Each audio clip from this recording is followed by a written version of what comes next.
I'm asking you, is the chessboard symmetric?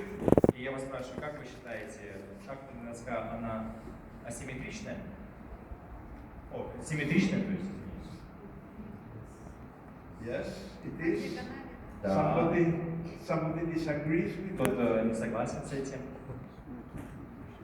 Well, actually, the right answer is it depends. Но на самом деле ответ это зависит на самом деле.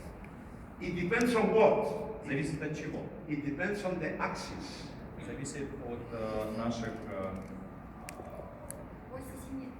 оси асимметрии, да. Because Осей. if the axis is horizontal or vertical, Если ось у нас горизонтальная, либо there is no symmetry because the corners color да, у нас нет are симметрии, different. потому что мы видим углы разных цветов. But if the axis is diagonal, Но если наша ось это диагональ, there is symmetry. то тогда есть симметрия. In less than a minute, I have explained a quite complex concept with an empty chessboard, no pieces inside, and how much chess do you need to know to explain this? Да. Nothing at all. Смотрите, получается, меньше чем за минуту мы изучили с вами очень важный математический концепт, да, и здесь пустая доска, в принципе, да, и сколько вы должны знать о шахматах, чтобы это объяснить?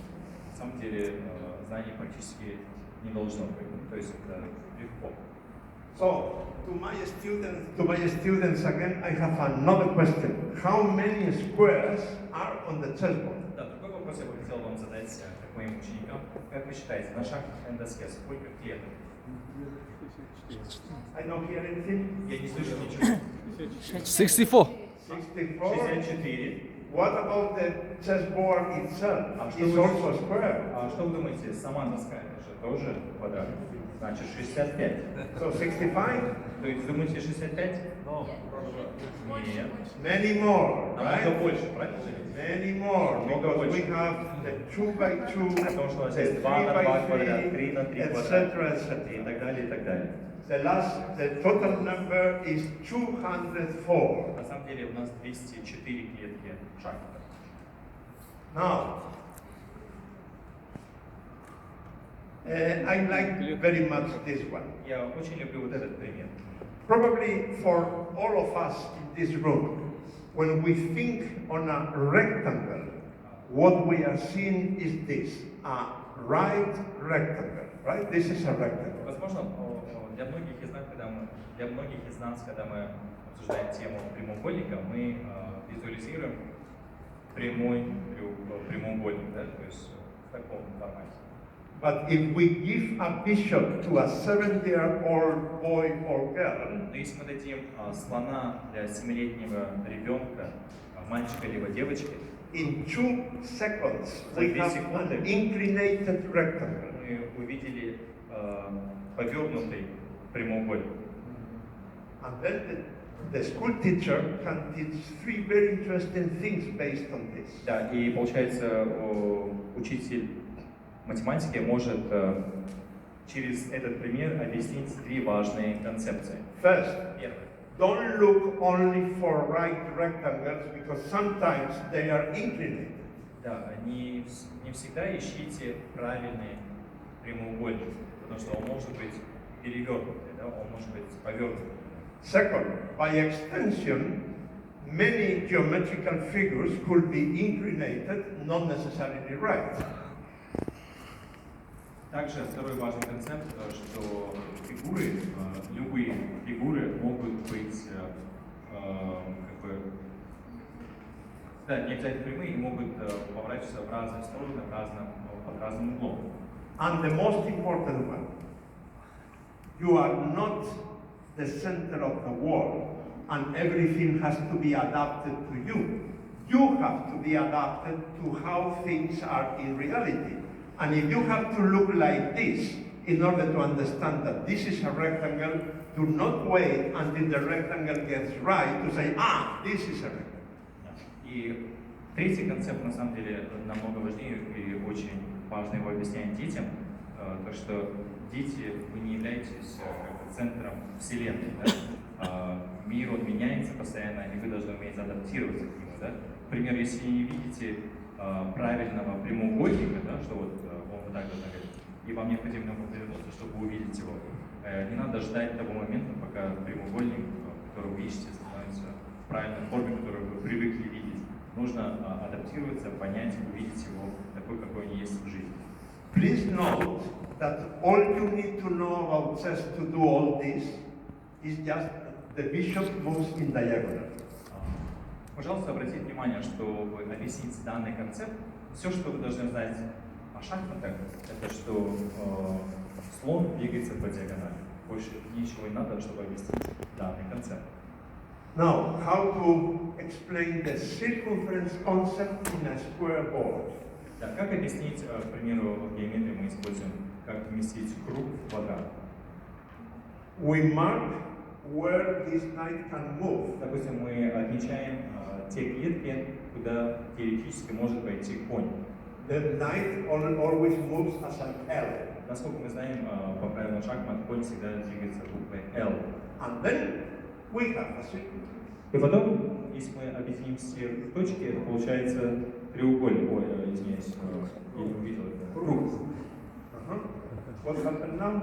Yes. Что произошло? Now, fractions. Теперь давайте обсудим дроби. Again, just an empty board. Anything else? Просто смотрите, мы используем пустую шахматную доску, чтобы We объяснить can тему дробей. work on the concept of continuous and discontinuous fractions, as you can see. Да, то есть здесь мы можем объяснить, получается, дроби неделимые и делимые. And you can complicate this as much as you need or you want as a school teacher. Да, и вы можете усложнять данные примеры как учитель математики по-разному. То есть если просто будете использовать шахматную пустую доску. Arithmetics, as Rita already explained, we can work on the abstract intelligence just by replacing numbers by the pieces initials. Да. Как уже Рита показывала в своих примерах, мы можем работать над абстрактным интеллектом через шахматные фигуры. Да? То есть здесь получается вместо наших двоичных и C используется шахматные названия. Or using symbols. Либо символику использовать. Different ways to work on abstract intelligence. То есть есть разные примеры, как использовать развитие абстрактного интеллекта через шахматы. Now, universal history. Давайте теперь перейдем к предмету, к примеру, мировой истории, да, универсальной истории. Now, I am a history teacher. К примеру, я сейчас учитель истории. And today I have get up a bit worried. I am nervous because what I have to explain today is extremely important. It's the French Revolution, which is a milestone in the history of humankind. Да, и сегодня, допустим, у меня класс, где я должен объяснить французскую революцию. И я, как учитель, немного переживаю, потому что сложно объяснить французскую революцию ученикам, чтобы они не были вовлечены в этот урок. И я понимаю, что французская революция, это объяснить ее очень важно, потому что она является важным событием мировой истории.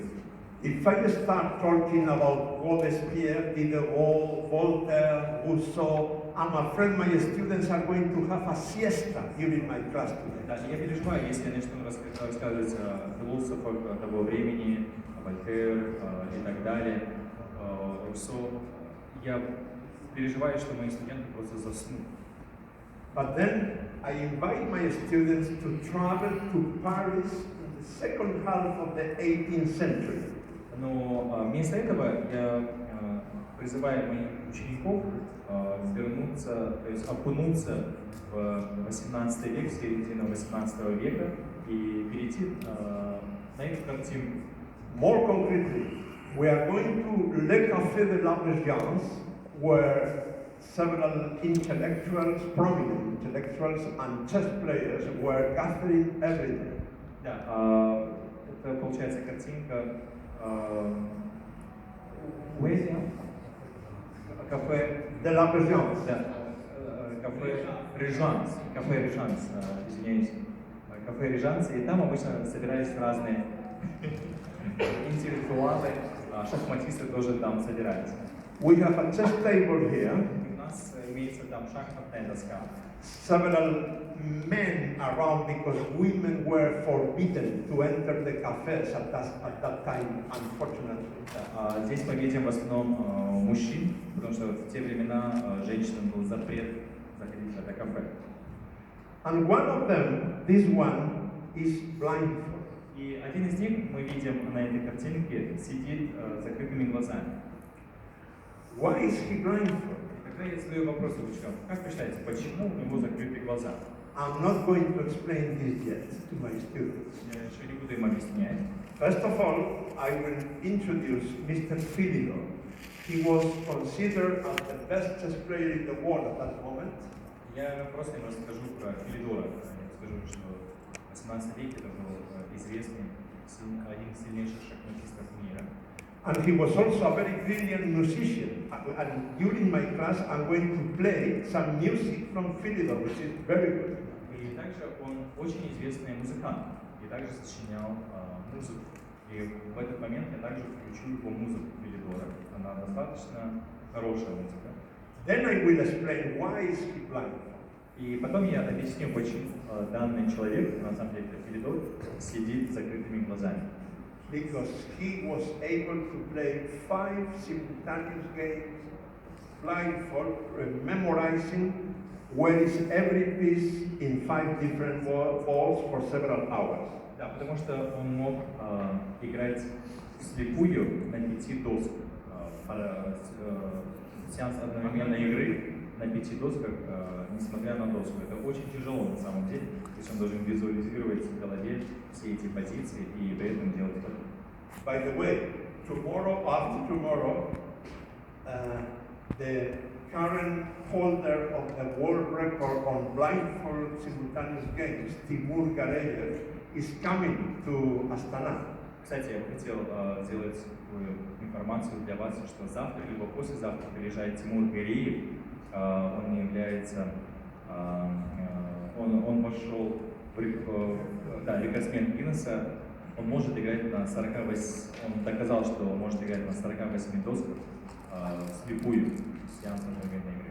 And when I say to my students that the current world record of blindfold simultaneous chess games is 48 games simultaneously for 24 or 25 hours, they will become really astonished.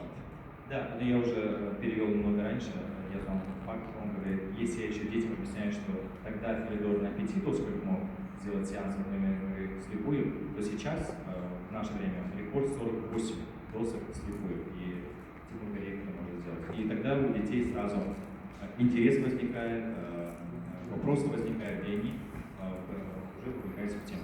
This is the right moment to tell my students that Philidor wrote a very important sentence. He said, pawns are the soul of chess. И в этот момент я рассказываю детям про важную цитату, которую сказал Филидор. Он сказал,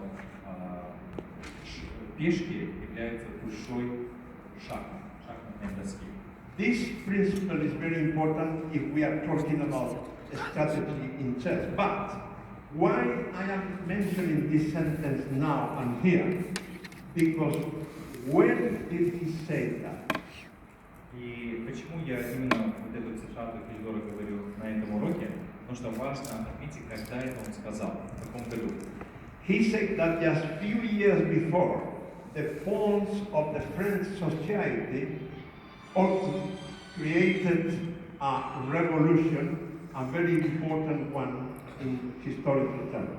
Потому что это он сказал за 2 года до французской революции, когда пролетариат начал революцию. Поэтому это... This revolution is a milestone. There is a before and after the French Revolution in history. Да, и тогда я знаю, что французская революция это важное событие в мировой истории.